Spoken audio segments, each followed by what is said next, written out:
Hello, Margaret Coolman here of Soul Astrology. New moon in Aquarius, just having passed Pluto, so they are still conjunct. So you could say this is an Aquarian new moon on Capricorn Pluto, and all trine Mars in Gemini, or moving towards a trine with Mars in Gemini. And both ends of the trine are sextile to Jupiter and Chiron in Aries. That's a lot of planetary energy working together, supporting each other, working in harmony. The Sun and Moon have just moved away from Pluto in Capricorn, and at the very beginning of the Aquarian adventure this month. So although there's a flavour of the huge transformations that need to be made worldwide, possibly in everybody's personal lives as well, the new moon itself is suggesting, we can go for it now, we're free. And Mars in Gemini suggests quite a lot of energetic communications around that theme. The sextiles to the Aries, Jupiter Chiron, introduce a very personal note. It's about me. It's about what I want. It's my expansion. It's at last I'm going to go for what I want. And the new moon is suggesting that this is the right course for the moment. However, as it heads towards 8 degrees Aquarius, to complete that trine to Mars, it will be exactly at right angles to the nodes of the moon, humanity's overriding direction at present, where Uranus sits on the north node, suggesting back off, don't interfere with the material things you don't understand, or perhaps do interfere and find out, maybe to your cost. Trining Mercury in Capricorn, competent Capricorn, Mercury knowing what works, at least what has worked in the past. Knowing that maybe the time for action is now, fast, with Uranus there, the inspiration, this is what I need to do. And squaring Jupiter, Mercury is also liable to imagine that more is achievable than actually is. So maybe just gung-ho, going for it. And that completes that pattern. Everything involved. What holds it steady is the quincunx. Maybe not so fast. Maybe we need to consider others as well. Maybe other people deserve as much respect and space as I like for myself. And I don't quite know whether that's true, so maybe I need to find out. So the overall solution to the pattern is to reconnect to the spiritual source within, and wishing with all our hearts to be appropriate, to be kind and respectful as we go forward, and our efforts to be all that serve each other as well as ourselves. Venus is together with Saturn, not making any major connections to anything else. Saturn is moving through his last degrees of Aquarius before entering Pisces on the 7th of March. In Aquarius, Venus is edging towards full spiritual love, the recognition that even though we may seem separate, the love encompasses us all. Connecting with Saturn is a strange place for Venus, because Saturn is so exact about what's going to work and what isn't. And in Aquarius, there is a distinct need for space. It's to do with personal responsibility. So that's each individual having personal responsibility for themselves, but it's also humanity having responsibility for its own development into a more full human being, and the responsibility of Gaia taking care of everything within her energy field. So if we do the personal bit, which is really all we can do, it's taking responsibility for oneself and not anyone else, because they are supposed to be learning to take responsibility for themselves, and consequently any spirit in body at this time has chosen to learn what personal responsibility for oneself actually means, how to be responsible for the spiritual manifestation of a body and circumstances. To be responsible for oneself is to be responsible for one's experience innerly, not what appears to come at one, but how we respond to that, to whatever there is, or whatever we perceive. It's how we are within ourselves. And anyone else taking responsibility for our feelings or actions is interfering with the process of our growth and learning. And if I feel responsible for someone else, I'm interfering badly. Unless they really are mentally incapable of handling their lives, not properly there, not in, then perhaps I can extend a helping hand and do whatever needs to be done for their well-being as a total being, not just a body.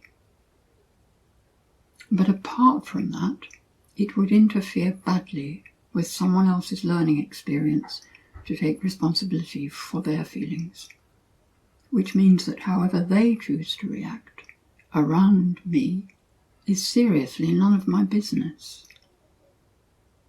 Rather than recoiling with horror at such a thought, I can experience within myself a great sense of freedom.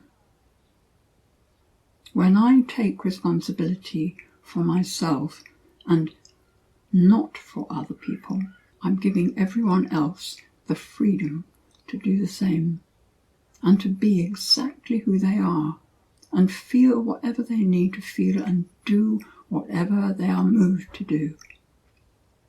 I wish to have that kind of freedom, and I wish everyone to have it. And this is the combination of Venus and Saturn in Aquarius. The sense of freedom that taking personal responsibility actually gives oneself and others is the most truly loving thing one can do.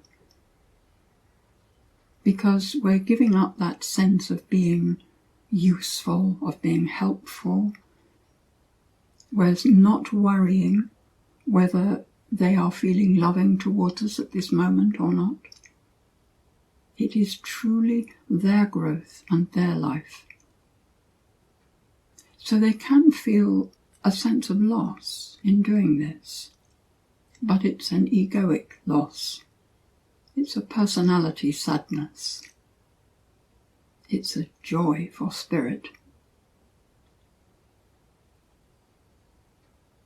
So there may be waves of sadness going around at the moment, with the feeling that Saturn tends to give like clouds across the sun, and a sense that with the structure of society, love is truly limited, and relationships are between separate individuals and standing way apart.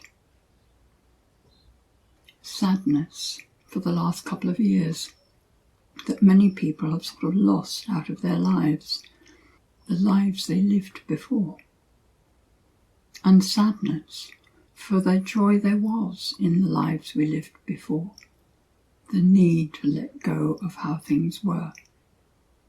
And there is Mercury still in Capricorn, going to be making its way through there for a while, been going retrograde, only turned around a few days ago to go forwards and complete his Capricorn for this year by the 10th, 11th of February, when Mercury too will enter Aquarius, and our thoughts will be much freer than they are at present. So although we might be thinking about the next actions to manifest, to support our agenda in the world, our desires for achievement and so on, we need to contemplate the difference between the way we would have done it before and how we maybe have to do it next.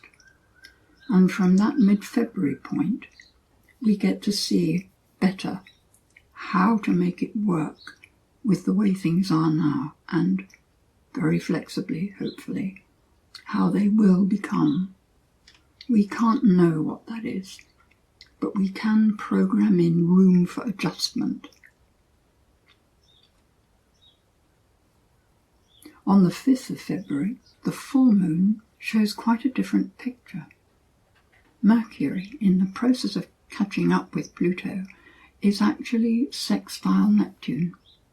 Hopefully, spiritual input, a call to meditate inwardly, a call to ask inwardly for guidance and spiritual love to flow through, to invest all decisions worldwide with more light, because then the changes come about, ready for that mid-February shift into more Aquarius.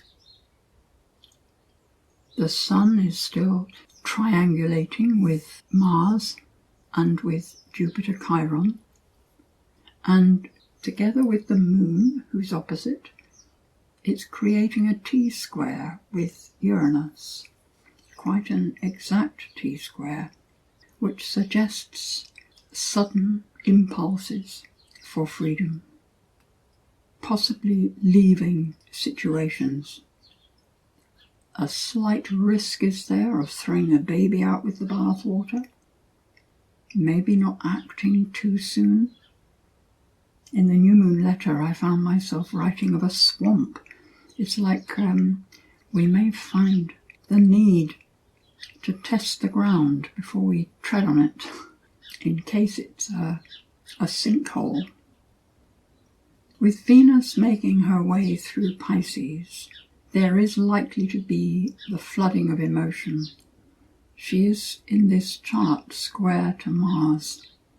So in terms of communicating, it may be that we communicate more lightness than we actually feel.